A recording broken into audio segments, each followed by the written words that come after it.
Hello and welcome back to the channel. Do not be worried about the gap in the corner over there. There's no cups of tea. What in the hell is going on? Welcome back to the channel. Okay, before we get into today's video, this is potentially the last time you will ever see me stood in this garage until the new garage is built. This is getting demolished this weekend, I think. I'm not sure. It's definitely getting demolished. It just depends how soon I can get all the stuff out of the inside to save the wood, the desks, the tool chest. All this stuff's coming to my new garage. Before we get into today's video, we're gonna fully finish the e-bike today, which is good news in this video. And I've got a massive update on the new garage build to show you guys. Don't forget, on OWNA, we are giving away a free snapback cap, camouflage, whatever, add your cap for free. We're giving away a free snapback cap with every single OWNA order right now. Link is in the description. Go and check that out. So, before we get into the e-mods, I'm going to send you to a few days ago. This is where I'm currently at with the base. No, this is where I was at with the base a few days ago. Okay, so, quite a lot's been done since you've last watched the video. The base, as you can see, it's going to come all the way out to here. It's going all the way to this shutter here. We've got to put the wood in, but we've been driving the dumper in to get the stone in. We've dug it out about 10 inches deep, 4 inches of MOT, 6 inches of concrete. I'm going to use a little bit of sand and a visqueen damp proof layer, and we're going to address the cold joint down the inside of the concrete, probably right before the concrete gets filled. So that'll be the last thing that we'll do. Come and check it out at the back. So the back's pretty much done. All the concrete's been dug out there. The MOT's in, and all the shutter's ready to go. We've got the stone up to the top of the bottom of the shutter for the 6-inch concrete. We're just waiting on 3 bags of MOT to fill this, and then backfill all the shutter. Tidy all this up. We're getting very close to the pour. The pour is when you pour your concrete in, and then you kind of scribe it along on the timbers like this and get it nice and level. So it's quite close. The biggest question of today's video: are you impressed? All you mountain bike riders, you're hyped for the mountain bike garage, the car, all you car mod fanatics, are you hyped for the car videos in the garage? It's coming on. It's going to be a good build. We're pretty close to having the slab. This is the whacker plate that I've used. If anyone's used a whacker plate, you'll know it's an absolute machine. In fact, you know what? Let's just turn this thing on. Let's do a bit of whackering. I've got to carry on whackering it anyway, so any tips on the garage, any tips on the groundworks, any grounds workers, any construction people. Quite a few people were wondering in the last video what I'm building it out of. I'm building it out of timber, so it's going to be 4x2 timbers with some big chunky roof joists, 100mm insulation, good outside cladding and inside cladding, so it should be pretty soundproof, should be pretty insulated, and it should be more than anything super solid and strong, and I can build it myself. So I'm not the worst with wood, so it should be pretty cool. I'm going to use the whacker plate. Any whacker plate tips, let me know in the comments below the video.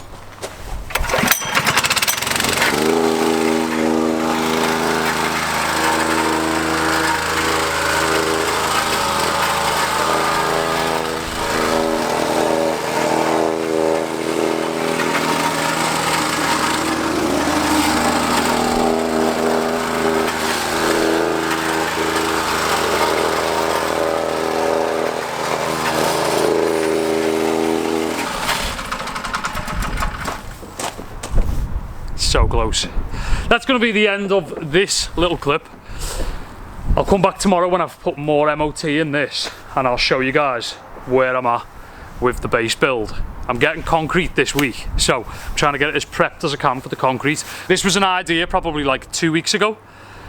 Actually, it was an idea like 6 months ago when we first did the garage, but I'd wanted a garage for that long. When we bought the house, we were like, let's just do it in that garage for now. Knowing when the weather picked up and got a bit better, we were going to do this. I'm probably a little bit earlier than I thought I was going to do it. I kind of wanted to do it in the summer in the amazing weather, but I thought the base is going to be the hardest part, and it's been putting me off so bad. I'm going to be getting rid of this garage as well. I think I've got to get company out because it could be asbestos in the concrete in old panel garages. So I'm not going to risk it. I'm going to get it done properly by a professional, get the garage tucked away once I've took my cladding off and so on. That was the reason why, if you ever watched the first garage videos, I didn't ever drill into the concrete panels. I drilled into the timber at the top, and I used timbers at the bottom to push against each other for the roof, for the floor. So that was one of the main reasons I wanted to get rid of this garage, actually, in case it is asbestos. I just don't think it's the best, and I want more headroom as well. So it's going to be 2.5 meters, which is all I can have. I probably wouldn't go higher anyway, because I'm only like 5'8", 5'9". 2.5 meters is like so high, I can't even do it. And my roller shutter door is 2 meters high, so it's going to be a good build. It's going to be nice. A bit concerned about this side of the garden, about what to do with this now, because it's a bit of a mess. But underneath the wood's okay, all round the tub's okay. It's just this section that's not. So we've got a bit to go, a little bit, but I would say all the worst work is done now. So I'll see you in the next clip. Hopefully this is done, ready for concrete. Stay tuned. Before we go any further, you will know outside, based off this thumbnail of this video, the base is finished, which is really good news. I've had that side of the garage tested for asbestos, and it is not an asbestos garage. It's concrete only, with a metal roof. I was a little bit worried about it being asbestos panels, but it's not. It's only metal and concrete, so I can take it down myself, which has saved a huge cost. In fact, I've only had to get a skip, which was £200, and pretty much it was gonna be over £1,000 to dismantle it and get rid of it if it was asbestos. So I'm very, very, very happy. So what I've got to do now is take all the cladding off the walls, the doors off, the benches out. It's gonna be a big one, but it's gonna be worth it. You know me, I love a project, so I'm happy that I've got a new one. Very happy. I got pretty bored pretty quick when it was the end of the garage build. So basically, before I take this down for the next video, I'm going to take you outside now. I'm going to show you the finished base. Any garage ideas, drop me a comment below this video. Any build ideas, car build ideas, because we're going to be able to fit a car in the new garage, which means car content all the time. I'm also going to be able to do a new bike workstation. I'm going to hang all my bikes in one section in the new garage. It's going to be a rig, a real job, proper job. I've ordered my joists. I've ordered timber posts. It's going to look like this on the front. As you can see, that's what I'm going to do, like a big timber section with little triangles. The roller shutter will go up the back, so the roller shutter's on the way, the timber joists are on the way, oak beams round the door are all en route. So we've got a lot of materials inbound. Let's go and check out the base. This is the current garage. This is going to be going this week. I'm going to be putting these metal doors here, like this. So when I come out my back door, I can go straight over to my metal doors. My roller shutter's going to be here, like this. Nice big wide, super wide roller shutter. And then this is my base. So this was my pre-existing concrete base to here. As you can see, we've kind of joined it in the middle by putting some bars in. I'm going to actually put some clips in right now and show you on the day we were doing the rebar things. Professional DIYer.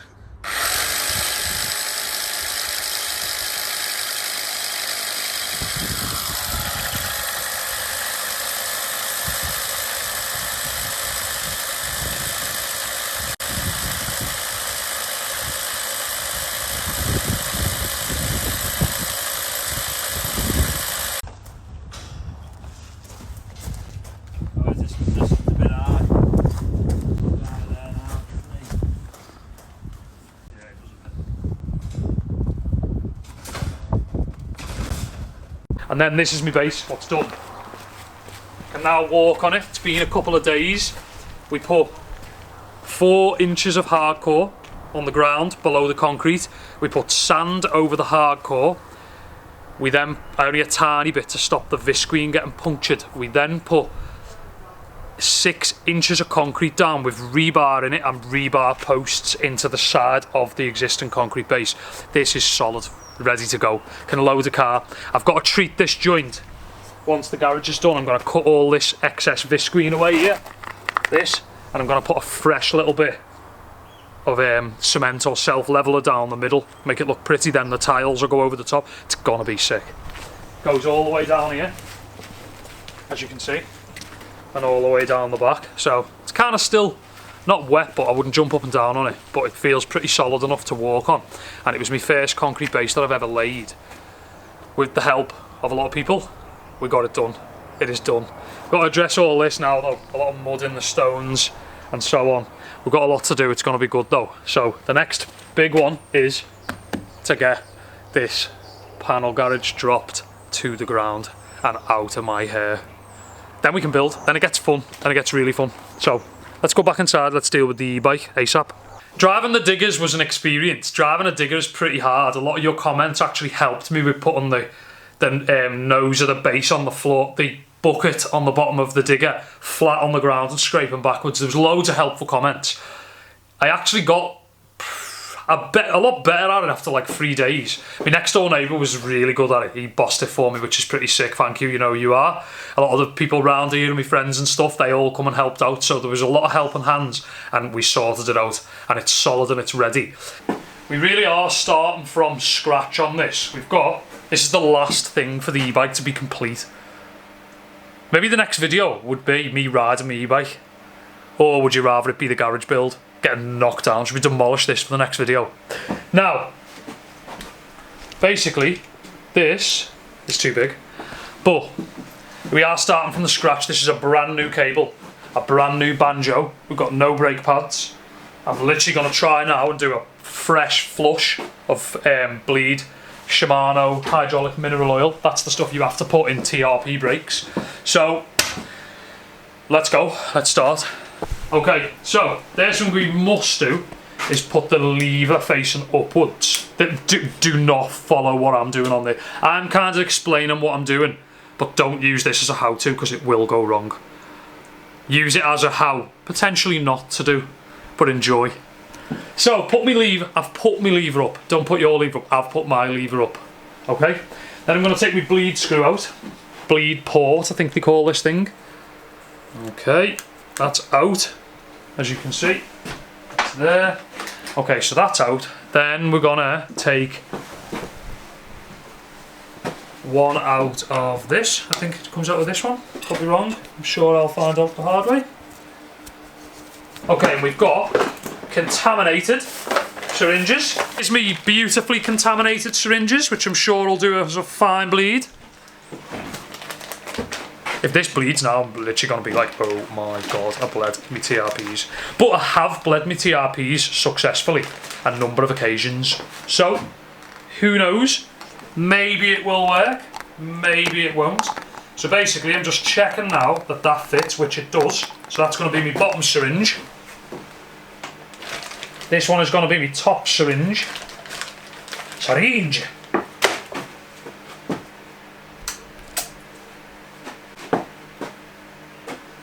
I'm trying to figure out whether I've just sprayed my brand new disc with fluid. And it is on me rim. Why? It is on me rim. What have I done? What have I done? Why did I do that? Who does that? Nice, so we've got one syringe going in there. I'm going to use this syringe to pull. Am I doing it wrong? Yes or no? You tell me. I don't think I'm doing it wrong, no. I think I've got the skills to pay the brake bleed bills. Alright, me fellow brake bleed soldiers. Let's do this. Hydraulic mineral oil. Let's fill this bad boy syringe with the good stuff. There we go.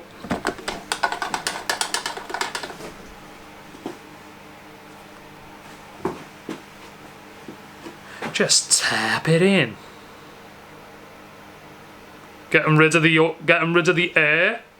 So we're dealing with just fluid. Look at that. Solid! This is going to be fun. I am excited. It's going to be a good day in the office. Right, so now 3 levels of contact there. Now before I forget, I do want to put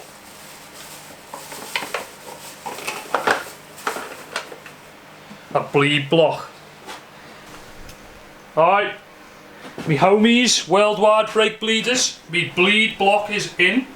I'm going to, just for the sake of it, I'm going to put that in there so it doesn't drop down. Okay, so I'm just feeding the fluid into the top one, but there is some air bubbles coming out still. This is a pretty cool hack as well. You kind of pull a bit of air and see if any comes, as you can see there. I mean, once again, don't take my advice on this. I'm not very good at bleeding brakes. But if you're not very good, you might find my help more helpful, because you're not going to listen to the people who do it properly because you don't understand it. That's what I'm like. I watch the videos, I try and do it, it doesn't work. So I'm just trying to do it my own way right now. And I think getting most of the air out the system like this is the one. Bit of a pull, as you can see. We've got a few little channels of air bubbles, as you can see. Quite a bit of air there. Just keep it held. Get most of that out. Oh wow. Oh wow. It's coming. I'm just holding that. Tiny bit of pressure. If you look at my thumb. Look at my thumb, it's got a tiny bit of pressure. And I'm just trying to pull all that air out that reservoir. As you can see, playing with the cable, flicking the cable. Just trying to get all that air to rise up into the syringe. Look at that. This is going to be a good bleed, I've got a feeling. Got a good feeling about this bleed.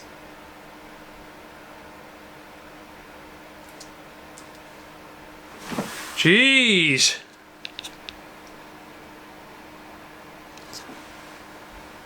Look at that. Something doesn't seem right. Seems like a lot of air. Maybe. There you go, look at that. Oh, it's solid. So now we've got fluid again. I'm going to try that again, see if I can push a bit more through, pull a bit more through. But in my opinion, I reckon that's probably all of the air. I think that may have been the best bleed I've ever done. And it is rock solid. Rock solid.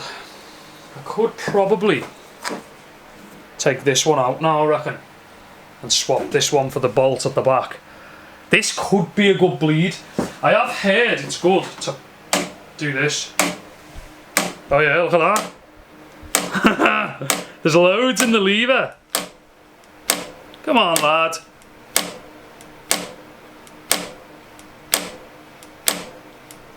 Do your freaking job, will you?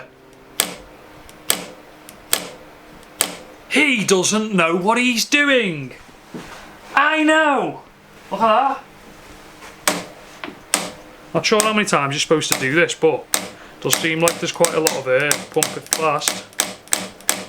Oh my god. The E is finished. It's done. It's done. It has been about 4 months. Oh, there's one more thing I've got to do. I might just do it for this video. I've got to run this cable behind that. Bear with me. This little section that holds the cable on my 38 Fox forks is the last bolt to finish the E-build. This was amazing, a disaster, fun, sad, scary, but the e-bike, ladies, gentlemen, dogs, canines, cats, have you got a cat? Gerbils, Frenchies, they're a breed of their own. The e-bike is done! I'm going to take it out for a spin right now.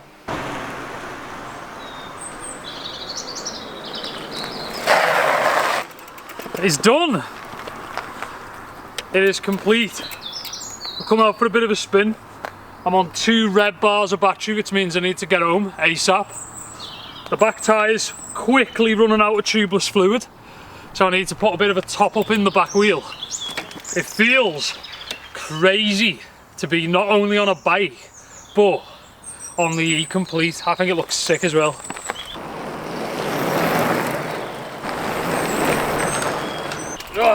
Okay, that right there is the end of a sick video. Stay tuned for the next video on the channel where I'm going to be demolishing the garage and really getting the start of the new garage going. It's going to be crazy. Don't forget, any comments, video ideas for the e-build. It's far from finished. We have a lot of little mods to do, but generally I think it's pretty savage now. Fully customised. Happy days. Don't forget, there's a crazy OWNA deal right now. You get a free snapback cap with every single order on the store right now, so make sure you go and check that deal out. Link is in the description to the brand. And until next time, let me know any ideas in the comments below, and thanks for the support, thanks for watching. I'll see you next time. Peace out.